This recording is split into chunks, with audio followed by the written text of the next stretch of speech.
Assalamualaikum warahmatullahi wabarakatuh. Perkenalkan kami dari kelompok 6, Kaidah Usuliyah dan Fiqhiyah, dengan anggota Fathiuddin Pratama, Fikri Ali Rahman, Hirzayana Azimatul Azkiyah, Isna Azizah, dan Juliana Nurul Latifah. Di sini kami akan menjelaskan terkait video dari tema yang ada di Kaidah Usuliyah dan Fiqhiyah. Al-Mujmal wal Mubayyin. Sebagaimana telah ditegaskan oleh ulama atau redaksi yang ada beberapa dalil itu tidak semua jelas. Demikian dengan perbuatan yang tidak dilakukan, tidak semua petunjuknya mengarah kepada kesimpulan yang jelas. Sebagian dalil ada sebagian Al-Quran. Contohnya, ketika Rasulullah SAW menerima kewajiban sholat ketika Isra Mi'raj, ini merupakan dalil yang masih global. Arti dari al-mujmal wal mubayyin. Mujmal adalah lafadz atau dalil yang masih membutuhkan penjelas. Bahasan pertama, macam-macam dari lafadz mujmal secara umum ulama menitikberatkan pada mujmal. Kemudian yang kedua, mujmal terjadi di antara beberapa satuan, sebuah hakikat. Kemudian ketiga, mujmal terletak di antara sekian makna majaznya. Yang keempat, mujmal terjadi pada makna hakikatnya dan makna majaz yang lebih dominan, lebih unggul.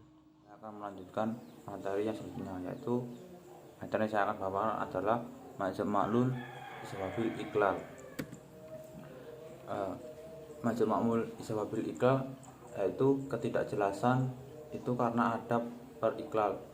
Iklal dalam istilah dalam ilmu surah yaitu perubahan, dan perubahan itu seperti perubahan bentuk kalimat dan agar dapat diucapkan. Perubahan itu seperti huruf, harokat, dan lainnya. Nah, ketidakjelasan itu ada beberapa macam, yaitu satu, mutakhul, itu kalimat isil dari fi'il mahdi tidak fokus pada laf dan zigot, isil fa'il dan isil mubhadial dalam bentuk kalimat, jadi belum melihat asal itu kalimat persis atau persis, jadi menjadi ketidakjelasan setelah melalui proses pengertian iklal. Dan kedua, yaitu mujmal bisa babil takim, yaitu ketidakjelasan karena adanya tanakid kata. Dan ketiga, mujmal bisa babil mujiil sifat, yaitu ketidakjelasan karena adanya sifat naat, yaitu kembalinya asalnya kemana. Dan keempat, mujma'al isbabil marji'il tohir, yaitu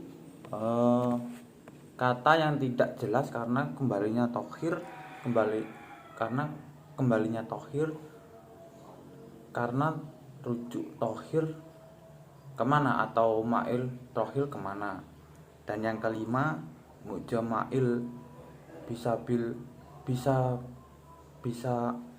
babil murjial isna, yaitu mujma'il isna di mana mujma'il itu tidak diketahui.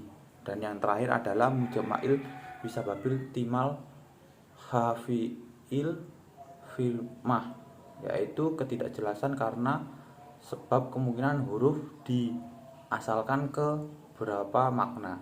Terkait bab al-mujmal wal al-bayan atau dalil global dan dalil penjelas, yang mana pengertian tentang al-mujmal telah dijelaskan dalam video yang sebelumnya atau bagian 1.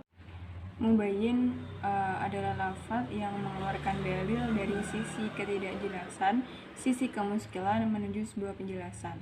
Jadi dengan adanya mubayyin ini, sebuah lafaz yang dulunya masih global atau mujmal bisa menjadi lebih jelas makna atau maksudnya. Ulama menyebut mubayyin dengan istilah anas. Anas adalah dua lafaz yang sampai pada taraf tidak mungkin mengarah kepada lafaz makna yang lainnya.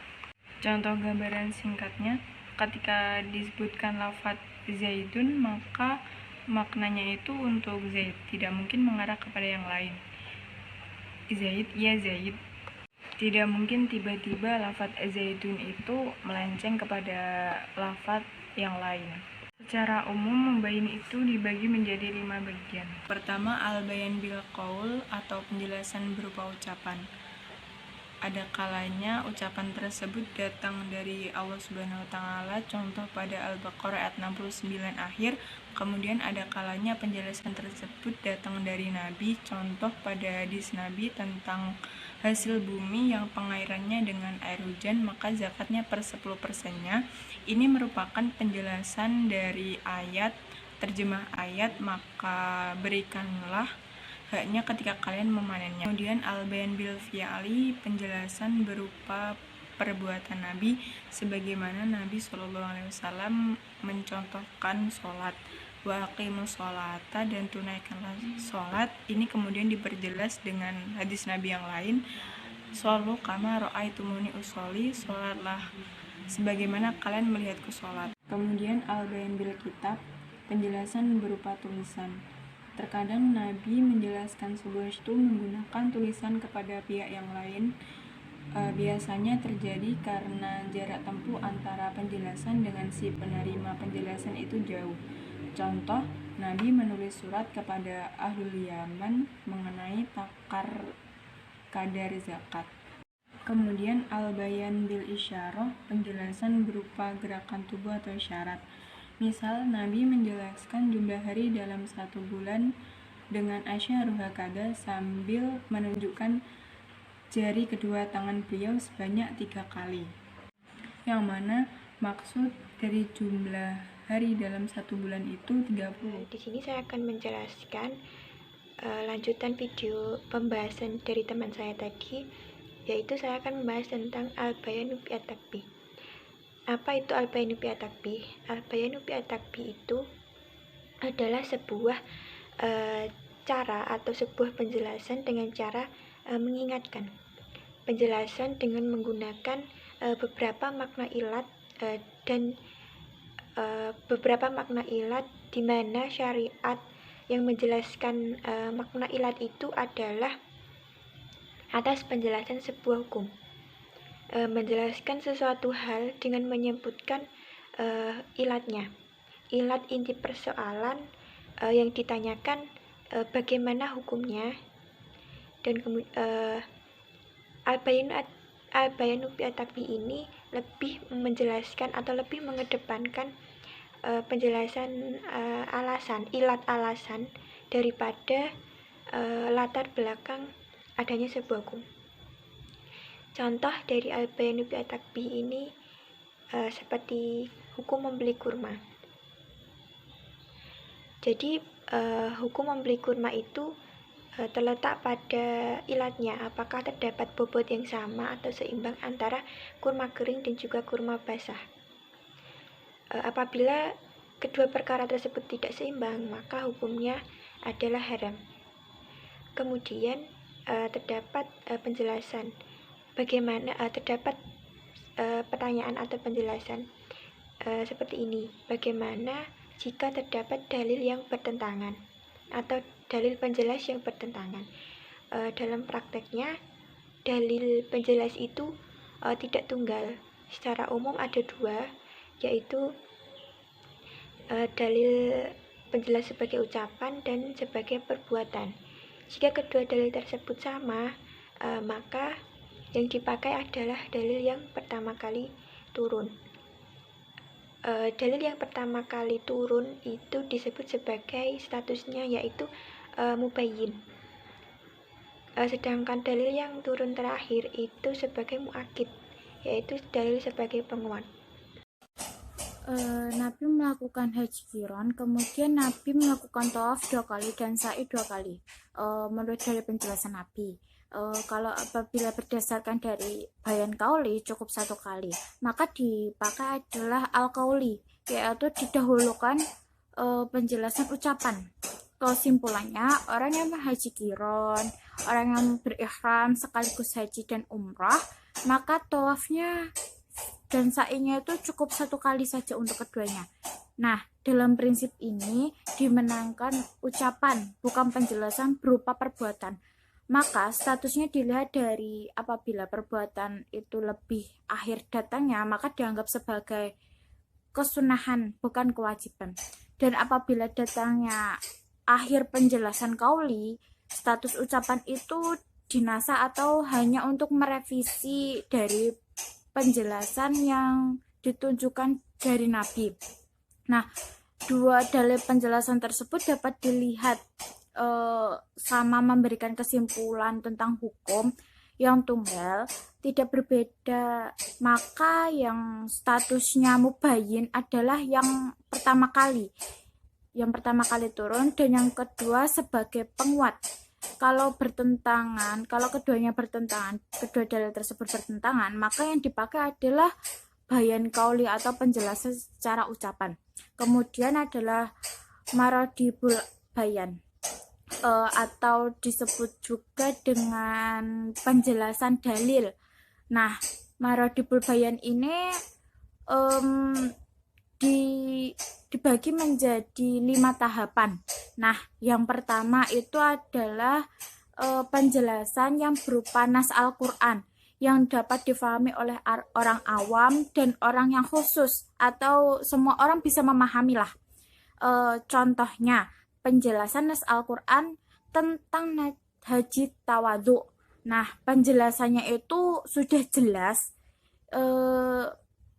ada pentakwilan dan atau pemahaman yang secara jelas lah, tidak ribet.